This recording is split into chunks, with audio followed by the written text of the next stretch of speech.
So USA தோக்க காரணம் என்ன அகைன்ஸ்ட் சவுத் ஆப்பிரிக்கா இந்த சூப்பர் 8 மேட்ச்ல?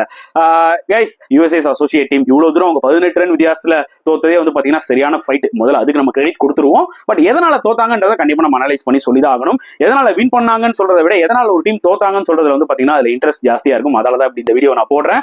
யூஎஸ்ஏ பொறுத்தவரைக்கும் டெஃபினட்டா அவங்க கேப்டன் மொனாங் பட்டேல மிஸ் பண்றாங்க, no doubt about it. And toss win பண்ணி பேட்டிங் ஆடுறது is better option in the game. ஆனா போலிங் எடுத்தாங்க, அதுவும் ஒரு கைண்ட் ஆஃப் ஃபேக்டரா வந்து அமைஞ்சது. அண்ட் டெஃபினட்டா ஜஸ்தீப் சிங் அவரோட அந்த 1 over 28 runs கேமே டோட்டலா சேஞ்ச் ஆச்சுங்க. இது ஒரு முக்கியமான ரீசன். ஆக்சுவலா யூஎஸ்ஏ ஃபர்ஸ்ட் அடி வாங்கினதே இங்க தான். அண்ட் அதுக்கப்புறம் ஓரளவுக்கு சில போலர்ஸ் கம்பேக் ஆகி போட்டாங்க. ஸ்டில் அந்த ஜஸ்தீப் சிங் ஓவர் ரொம்பவே வைடலா போச்சு.